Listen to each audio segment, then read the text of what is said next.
Hello everybody, you're very welcome to this episode of Programming and Algorithms. In this episode we're going to look at how shell sort works. So shell sort is an extension of insertion sort and was developed by a chap called Donald Shell. Shell observed that the insertion sort move that we looked at is very slow, particularly if we've got a very large array and we have to move each number back all the way across. So he said that's very expensive in terms of computational cycles. We call that computationally expensive. And he decided to modify the insertion sort algorithm to make it more effective. So here's what he did. What he said is, instead of doing, let's say we've an array of 1,000 numbers, instead of doing your insertion sort for the 1,000 numbers all together, let's pick every 100th of the 1,000 numbers, that's just 10 numbers, and sort them. And then if I have to move a value across, I don't have to move it across the 1,000 values, I just have to move it across the 10 values every 100th value. If we do 0, 100,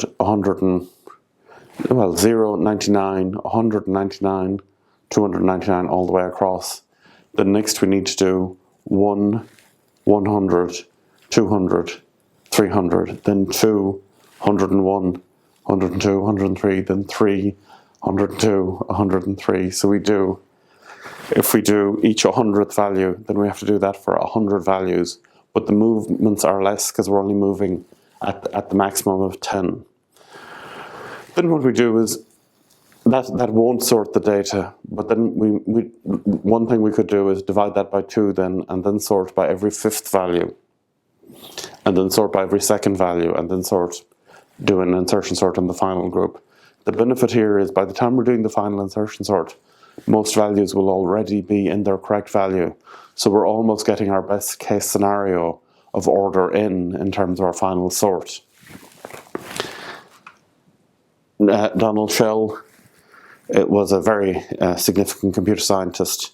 He developed this algorithm while he was in Russia in the 50s. He was born in 1924 and died in November of 2015. So his paper, A High-Speed Sorting Procedure, was in the Communications of ACM in 1959, and it is considered a very, very important paper, well worth a read. So let's have an example of it. Let's use our usual array. Now let's pick every 4th element. So every 4th element in this case is the first one, and the 2, 3, 4, 5, the 5th one, let's say. And the first and 5th are 44 and 18. Now that's the first 2 of the 4th elements. Now let's pick the next group, which is 23 and 54. Now pick the next group, 42 and 34, and the final group, which is 33 and 16. Now what we do is, we do an insertion sort on each of those groups separately. So if we look at our array along there, if I have to swap around 18 with 44, I don't have to move it through 33, 42 and 23 to get it there. I just have to swap 18 and 44.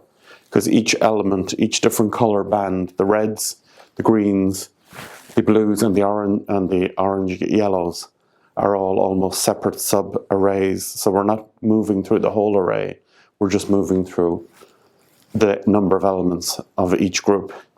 So if I sort them, I get 18, 44, 23, 54, I get 34, 42, and 16, 33. Let's feed that back into the array, and we can see that some of the smaller numbers have moved to the left, and some of the bigger numbers have moved to the right. So the array is much more sorted than it was.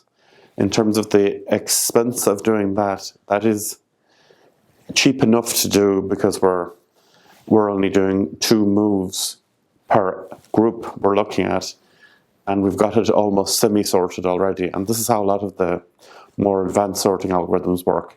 We try and get it kind of semi-sorted already, and then it's much easier to do the final sort.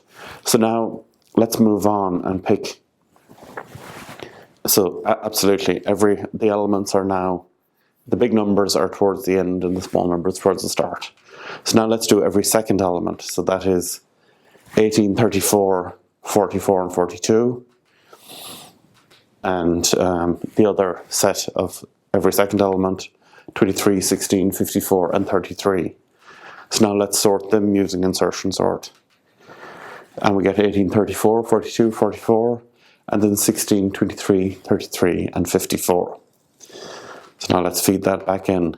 And as we can see, we have many more of the elements, smaller elements towards the left of the array and the bigger elements towards the right of the array. In fact, this is getting quite close to being sorted now.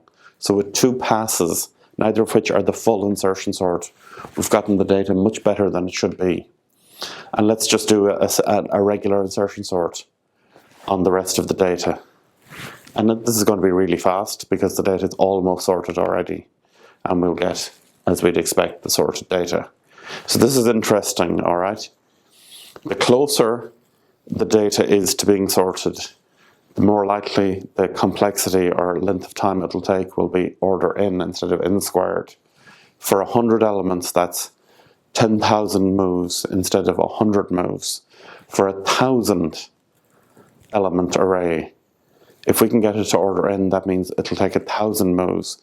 If it's going to be order n squared, that'll be 1,000,000 moves. So the more we can quickly get the data, small elements towards the start, big elements towards the end of the array, the cheaper, the quicker it'll be to do the final sort. So if we can do a rough sort first, then once we've got that done, the final sort will be so much quicker. So let's express our pseudocode in 2 parts. Number 1 is the insertion sort as before, but modified not to sort all of the elements, but rather every nth element. And then the second bit is to select the shell sort itself that calls the insertion sort. First for every nth element, then maybe for n over 2, n over 4, until we get as far as 1. So let's have a look. This is our insertion sort. It's very much as it is before, so I'm going to show you the differences. This is insertion sort as it is, but instead of incrementing by 1, we're incrementing by a value called gap. So in our example, gap was 4, then it was 2, then it was 1. So everywhere where it has the number 1 in our insertion sort code, this is exactly the same except 1 is replaced by gap. So we're sorting every 4th element, then so gap will be the number 4, and we'll be incrementing by 4 each time. Then we'll sort by every 2nd element, gap will be 2, and then gap will be 1, and we'll be doing a standard insertion sort. I suppose the fun bit is then is look at the module that calls gap insertion sort, and that is our shell sort proper. So our shell sort proper has a few notes on it, as you can see. So our main loop is while gap size is greater than 0. So in other words, keep reducing the size of the gap until we hit a gap of 1. So if our gap is 1, that means we're doing a regular insertion sort. So let's say we start off with a gap of 16, then we divide that by 2, and we have a gap of 8, then we have a gap of 4, then we have a gap of 2, then when we get to 1, we don't reduce the gap size past that. So then our inner loop is for start in 0 to gap size. So that is to say, we do every 4th element, the first value of every 4th element, then the 2nd element of every 4th element, the 3rd element, and then the 4th element of every 4th element. So n plus 1, n plus 2. And then inside we just call our gap insertion sort, stating, passing in the array, passing in the start position, and passing in the gap size each time. And then for each iteration of the loop, the while loop, we just say, do an integer division of gap size by 2. So again, if we do a gap of 16 first, divide by 2, 8, divide by 2, 4, divide by 2, 2, and then divide by 2, 1. So that's our shell sort. So then if we look at the complexity of shell sort, we remember that the complexity of insertion sort is order n for the best case scenario, which is the same for shell sort. But the average case for insertion sort is order n squared, whereas the average case for shell sort is order n by log to the base 2 of n. What does that mean? What that means is simply, if the array is 100 elements long, the best case scenario is it'll take 100 moves or swaps. the average complexity will be, instead of being 100 by 100, which is 10,000, we're going to get 100 by log to the base 2 of 100, which is 100 by 10, which is 1,000. So instead of doing 10,000 moves, we simply have to do 1,000 moves. So we've reduced it significantly. And then our worst case scenario as well, in insertion sort is order n squared, whereas for shell sort it's order n log to the base 2 of n again. So we've reduced by a factor of 10 the worst case scenario of insertion sort by doing this shell sort.